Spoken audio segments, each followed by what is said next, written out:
So where are we, Jamie? Where are we? Yeah. We are at anchor. Yoo-hoo-hoo!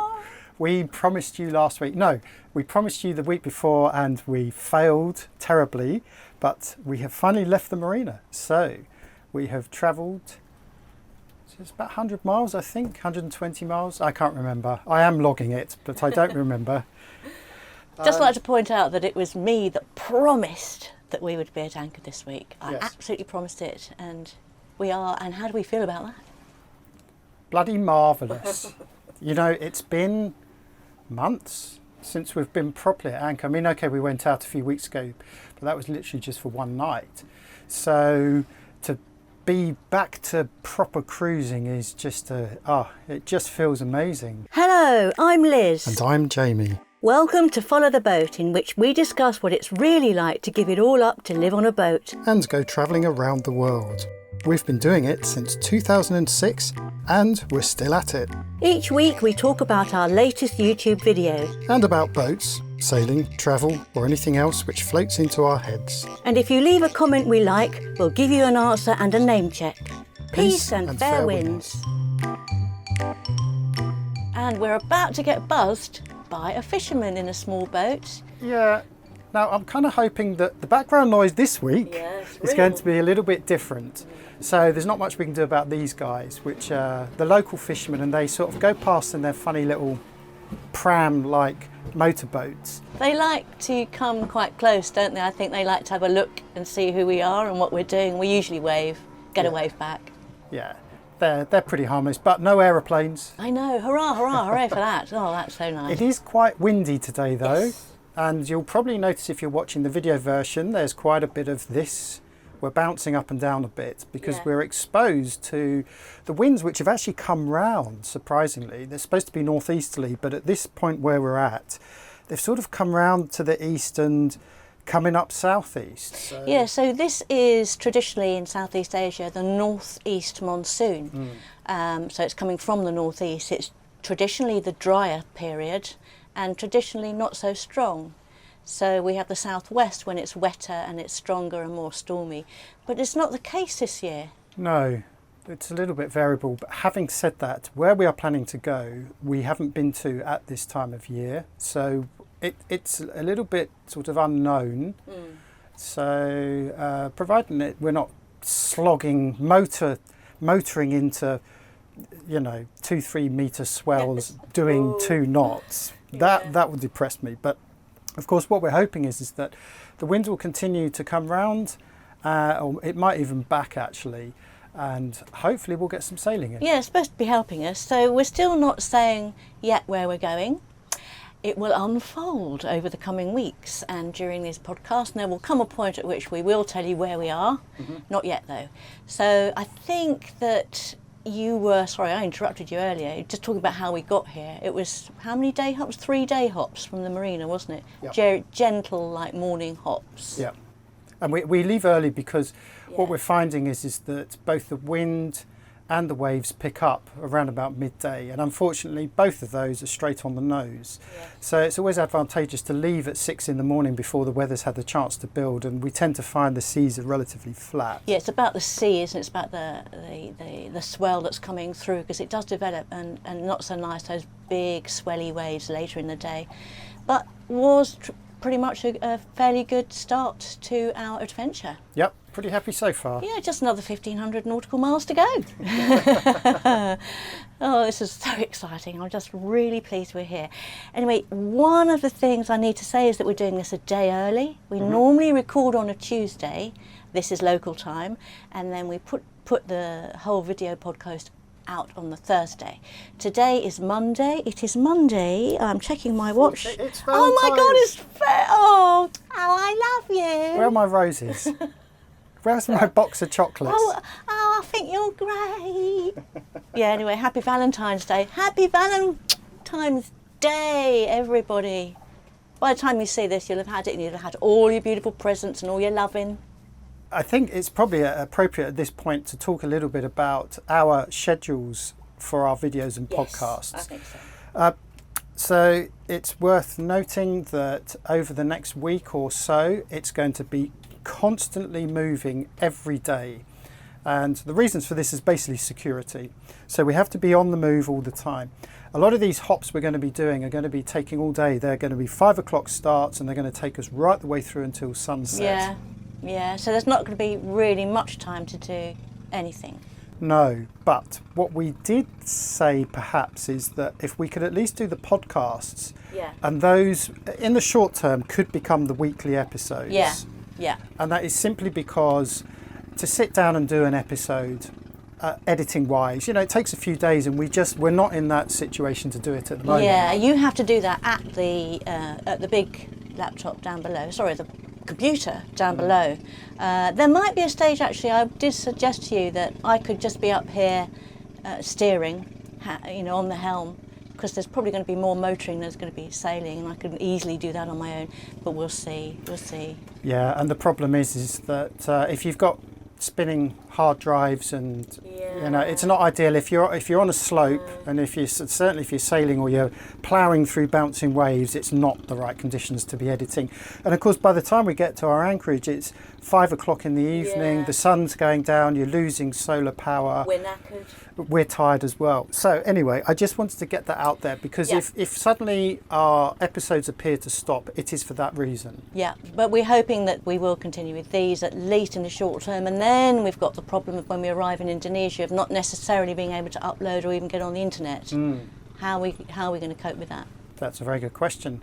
Now, we've discovered that in Indonesia now you have to register your IMEI number, which is your unique number for your SIM card slot. Right. And someone explained this as the Indonesian government's trying to keep an eye on every single phone because there is a security threat, because phones can be used to detonate bombs. Oh no. So I suppose this is a way of keeping an eye on that. Now, whether that's true or not, or whether this is government control, Big Brother, I don't know. But we have to register our IMEI numbers. And of course, we can only do that once we're in Indonesia. You can fill out the form before you arrive, but you still have to then go to customs, blah, blah, blah, blah, blah. This is a first, because we've been to Indonesia several times and never had to do this. Problem. Okay. So the other thing I heard was that they wouldn't allow you to use your phone. You'd have to buy an Indonesian phone, or is that just apocryphal? Is that not true? We're waiting for clarification on that. I mean, the government form, the form that I filled out was from a government website, and I think that is the official government line.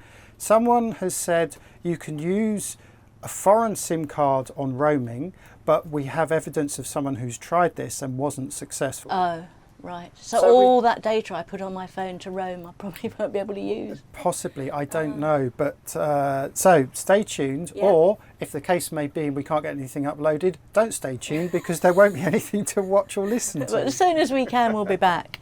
Yeah, so it's all new, isn't it? It's all brave new world. We've not been through this before. Yeah. Great, okay, so that's uploading.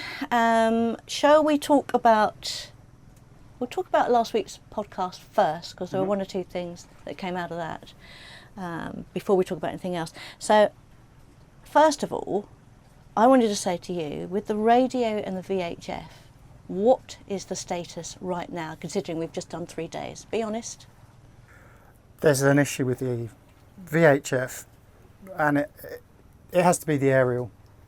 We never got round to checking the cable that ran up the main mast on the VHF. The short-term workaround is to go back to using the splitter, because at least the new AIS antenna we know works with that cable. Right. So we could go back to using the splitter and running the VHF off that one, which is better than nothing. In the longer term, I think we're going to have to import some decent cable, RX8 a cable I think, and also the 265 connectors, I think they are, because the ones you get here locally are just rubbish. But right now the splitter is the only option. And by the way, the handheld. That does work, doesn't it? I mean, we've been testing it all the way up the coast. It's still odd though, isn't it? Because sometimes you hear stuff and sometimes you don't. We haven't really honestly got to the bottom of it. What I was going to say was that obviously, since we're out of the marina We didn't explain, obviously we got our visas renewed, so we are allowed to stay in Malaysia until the 10th of March. They reviewed, they gave us an extra 10 days. 10th of March, that's a really important date, that, isn't it? The 10th of March? Oh, it's on Twat's birthday. Yes, it's Jamie's birthday on the 10th. I'm of expecting March, big presents and a big birthday cake. Yes, well, you might get a cake, let's see. So that does mean that we've still got an option before we actually check out of Malaysia, because we're not doing that until we get a bit closer to Indonesia. There'll be a place where we'll be, which is a port, where we could have things certainly delivered. Might be able to get something delivered there, don't know. Could we? No, because I think the stuff we need to import has to be imported from outside Malaysia, and So that we'll never always. get it in time. I don't think we'll get it in time. Okay, we could look at it, I suppose. Or the other thing is that do you need to go up the mast again? Is there anything else up there, like checking, the end bits? What do you call it? The terminals. Terminals, Yeah. yes. I mean, I could do that. We could do that possibly there, where Yeah. it'll be a bit more stable. Yeah.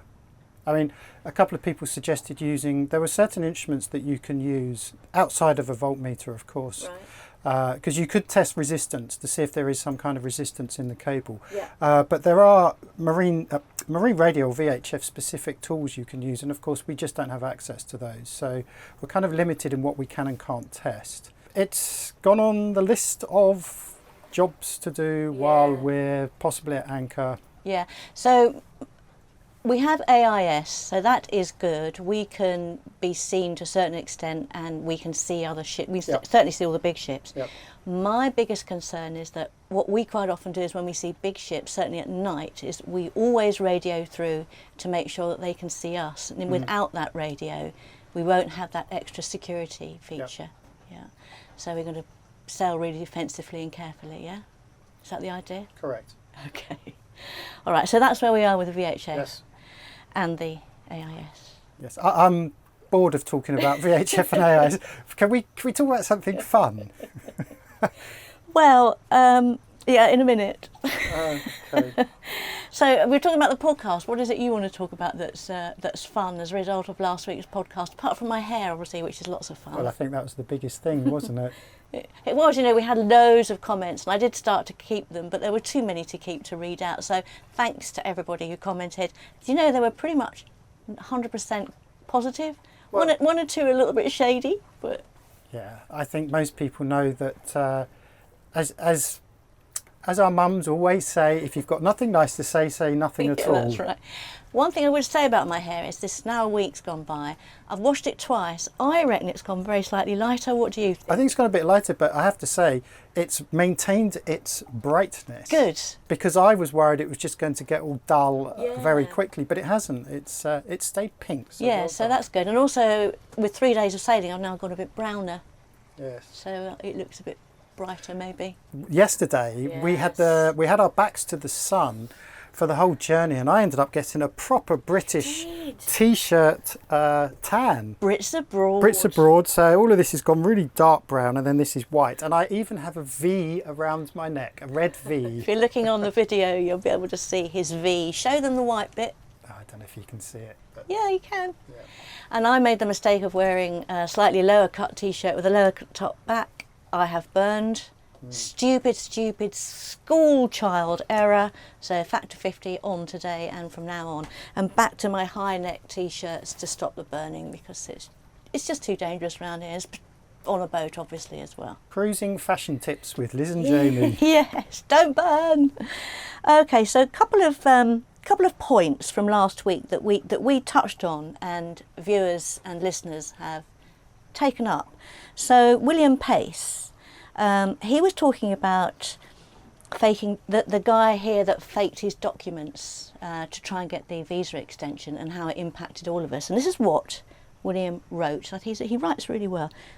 You very lightly touched on a subject that is very disturbing to me. We all need to realise that as cruisers we are part of a community larger than ourselves. We all need to follow the rules and regulations of the countries we visit to the best of our ability.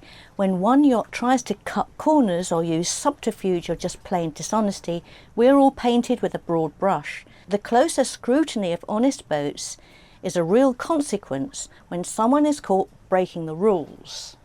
He goes on to say, harsher rules or even disallowing cruising in certain areas or islands can be a real possibility. Same thing happens when people with higher profiles, brackets, YouTube influencers, not in my opinion real cruisers, well that's to be debated. Anyway, when they post stories or videos of them fooling local authorities, it disgraces us all. Now, we don't really watch that many channels because it's a bit of a dustman's holiday, so not aware of that, were you? No, not at all.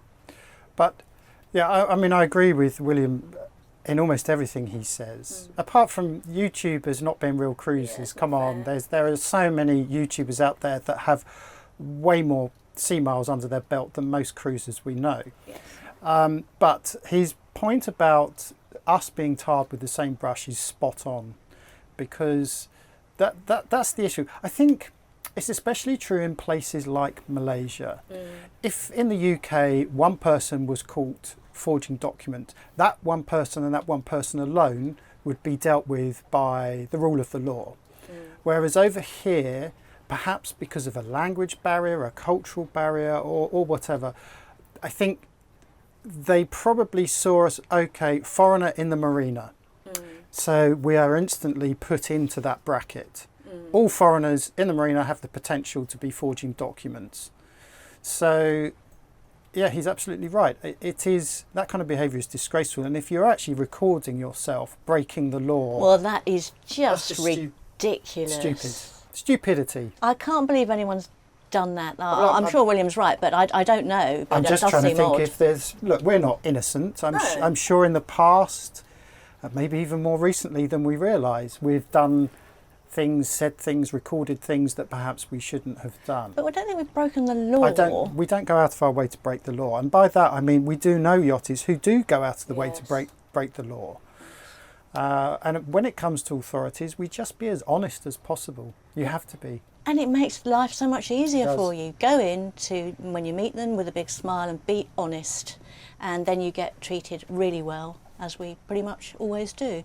Anyway, so that was a good email, William, and I'm glad you brought that up. I thought it needed just a little bit more explanation. And then R. Boyd was one of a few people who talked about the photocopying guides and pilot books, which you... Oh, sorry about that. You're supposed to have that on silent. Did it? Oh, no, I didn't. Oh, God. Sorry about that, everybody. It was you last week, me this week. How unprofessional. It really just is. shows how terrible. Crap we are. Couple of pillocks. Speak for yourself, dear. Right, so R. Boyd, this is about the photocopying guides and pilot books, which you talked about, but I think is worth just talking in a little bit more detail. R. Boyd says, if the authors aren't compensated, there will be no incentive for them to keep updating. By not buying it properly, people are essentially killing the goose that laid the golden egg. Absolutely. Yeah. That's my point exactly. Now, someone else brought up a comment about not being able to afford pilot books. That, yes. And I had to bite my tongue, because my response to that is, if you can afford to own a boat, and all the paraphernalia that goes with owning a boat, because let's face it, it's not just the asking price of the boat itself, it's those ongoing costs. You have to factor in pilot guides if you use them. Not everyone uses pilot books. Some people actually make a point of not using them because they prefer to discover places by themselves. Fair enough, don't have a problem with that. But to use the excuse that you can't afford a pilot book, is that the same as an excuse for photocopying, I know. I disagree with that. The cost of photocopying can be excessive, you know. Yes, I don't see that as an excuse for anything, to be honest with you. You can't say you can't afford to do something. If you've got a boat, you should be able to afford it. And it's what you choose to spend your money on, you know. So you have a finite amount of money and you say, I want a pilot boat. That needs to go into that budget. It needs to be part of that budget.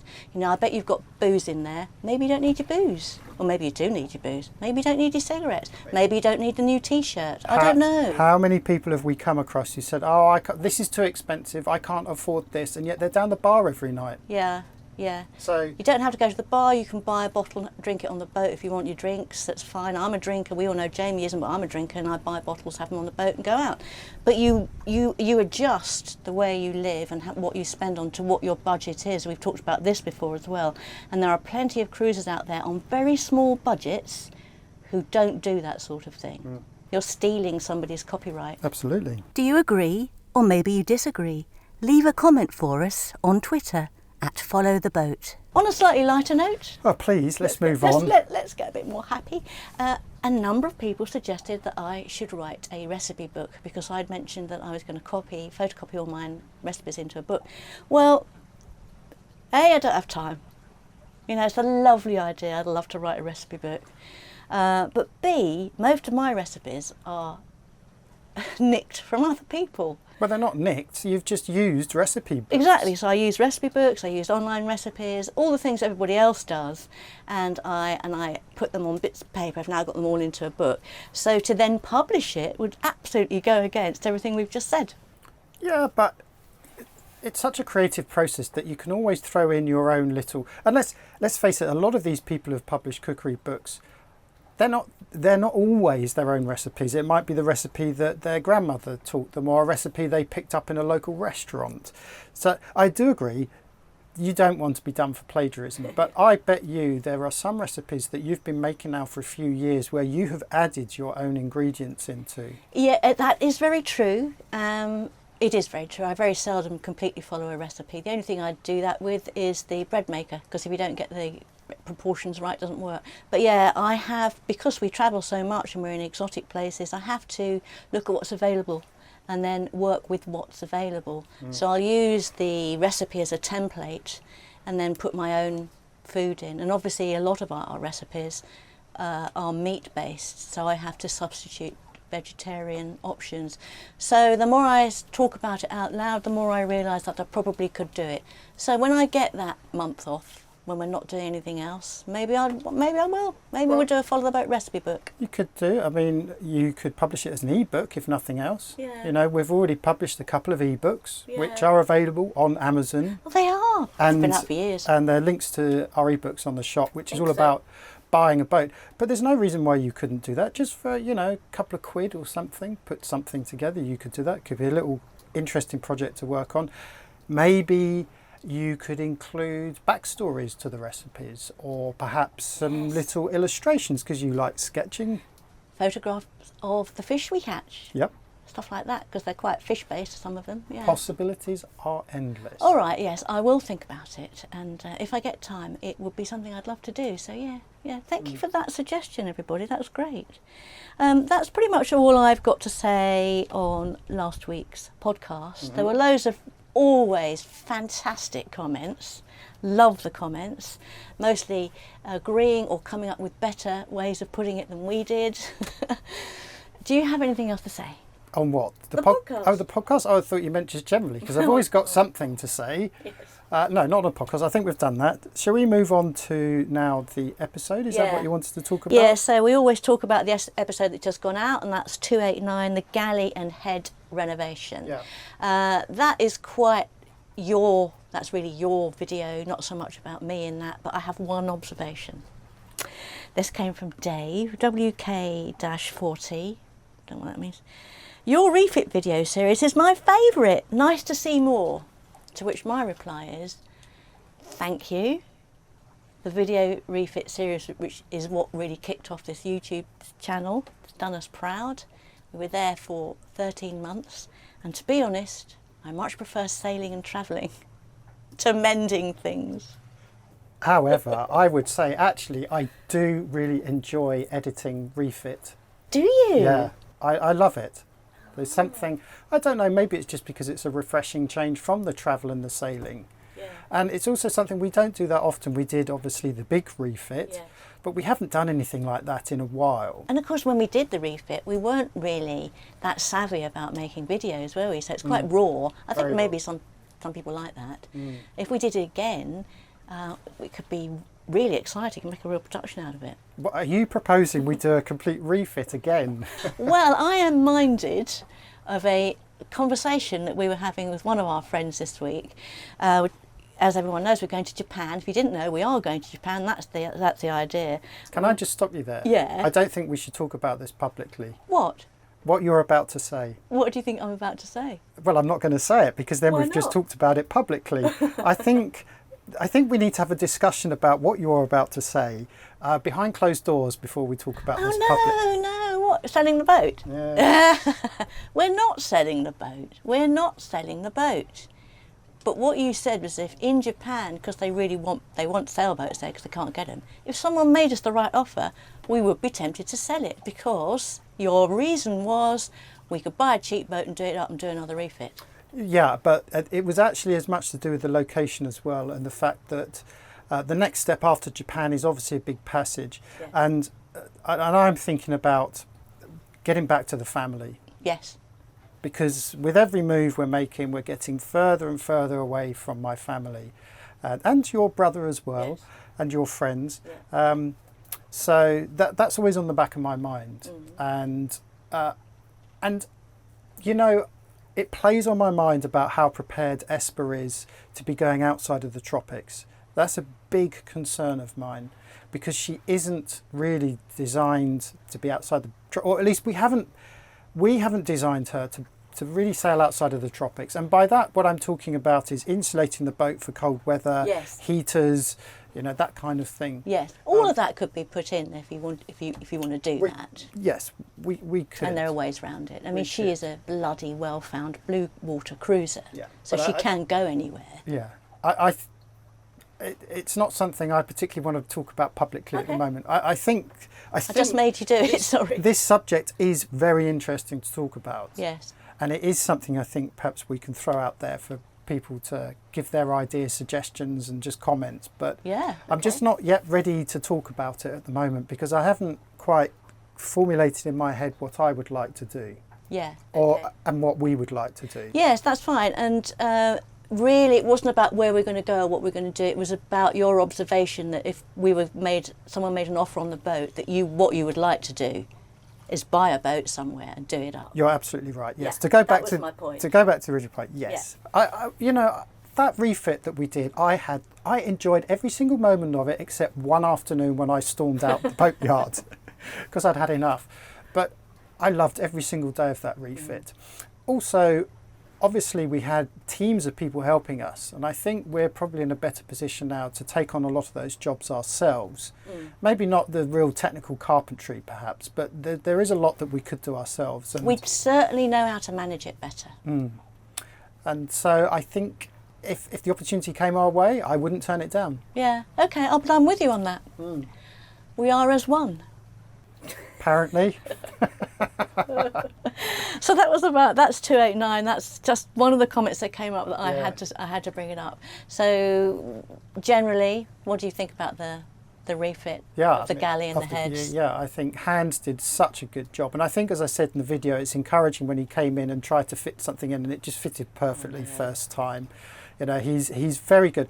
Hans is actually, his real trade is carpentry, but he also does electrics. But his electrics is a side interest, but he's still really good at that. But what he shines in is his carpentry. And I think you and I have an affinity with carpentry because my grandfather was a carpenter by trade. And my grandfather's surname was Carpenter. And isn't there carpentry somewhere in your Yes, family? yeah, down both sides. There's always a love of carpentry. Yeah. So a love of wood and carpentry and a huge admiration for those who can do something like that. Wonderful.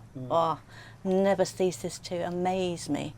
Now we should say that because this is only being recorded literally 12 hours after publishing the video, we haven't made a note of too many comments, so we do apologise. I did see, the last comment I read was from Bian of Totem. Yeah, Totem. From Sailing Yacht Totem. And of course we met Bian and crew back when we did our refit. There you go, full circle back to the refit. Yeah, and she made the comment that they too installed a laminate, exactly as we did, in their galley at exactly the same time, from the same company, based in Thailand, and also have the same issues that we had, which was basically an absolutely battered, hammered surface that has taken a beating and needs replacing. So, although I reckon that her laminate's different to ours because I had to specially order that It's from Wilson, and it's designed to be used outside. It was a very unusual one. It wasn't in stock. It was a specially ordered one because I thought that it would take the hammering, and I was wrong. It's fantastic on the engine cover and on the fridge cover, isn't it? Brilliant. That's what I said that to Bean, that we had used it elsewhere on the boat and it's been fine, but it seems to be the Galley, and I think that was what Bean's problem was, is that the Galley just gets so much traffic on it, and lots and lots of water, salt and fresh, and it does take a hammering.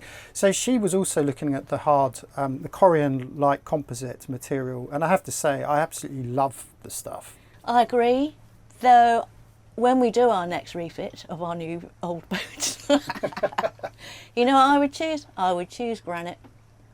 You can get really, really thin granite. You know, our friend Simon, who's in the business, he said, Liz, you can get... It's a nice... It would be beautiful. Yeah, it would be. But I think Corian looks just as good, and it's more flexible in that it's repairable. Granite isn't repairable. But it's indestructible, isn't it? Or is that not true? No, if you crack it, that's it. Yeah, I suppose so. Whereas Corian, you know, you can take it back, you can sand it back. Yeah. I think you can even fill it and then sand it. I don't know. And you can get the Corian made with a moulded sink and everything into it. It's all in one, can't you? So you haven't got to worry about, you know, gaps between this and that. That's right. Yeah. I haven't seen one I really like yet, because they tend to be, people seem to choose them in horrible colours, but if you could get a sort of bright white one or something really clean. Anyway, there you go. That's just wishful thinking down the line. Anything else on the refit? Obviously, just want to say that I love it. I love using the heads now. I didn't used to like to go in there because of all that rust, and you can't get me out the galley. Yeah, and we should just reiterate that the two sinks we replaced are the original sinks. So although we did the refit 8 years ago or so, we used the same sinks that came with the original boat. So that rust that you saw, well, to be honest, I don't remember that rust being around that sink when we did the refit. No, otherwise, I wouldn't have put it in. Tell you, it definitely wasn't. Yeah. It didn't. It was not there. It's only appeared in the last year or two, couple of years. Well, no, it appeared on the surface in the last year or two. Yes. It was rusting underneath for a lot longer before that. But when we put it back in the refit, it was fine. And there's the same with the sink in the galley as well. It was only, I think I was repairing the drain and I noticed these tiny, tiny little pinprick holes in the sink that's just wear and tear and some kind of corrosion. I don't know what that would be, but tiny little pinpricks. So. Tell you the other thing I noticed about our new round sink in the galley. It's much deeper than the old one. The old one was quite shallow, wasn't it? And it's been great having that depth as we've gone up the coast, because you can put so much in there. Just chuck all your crap in there. Yeah, and it doesn't, you know, it doesn't fall out. Yeah. You can put the deep stuff in there. Gives me an excuse to not do the washing up. You don't need an excuse. Chuck it all in. Okay, I think we better wrap it up because Yes. we've bollocksed on for long enough. Yes. And we will finish in the traditional way. First, before we do that, I'm going to tell you what I'm going to do today. Oh, go on then. And I say this in every podcast. I'm going to put the reels on my Yeah, rods that old chestnut. because I had to use a yo-yo on the way up. I did catch a fish, which was great, but I've got the whole of today to do both my reels and rods ready for tomorrow. Yes. Good. And you, what are you up to? Well, I suppose that means I'm going to be editing the podcast then, doesn't it? So I guess I'm going to have to get back on the computer.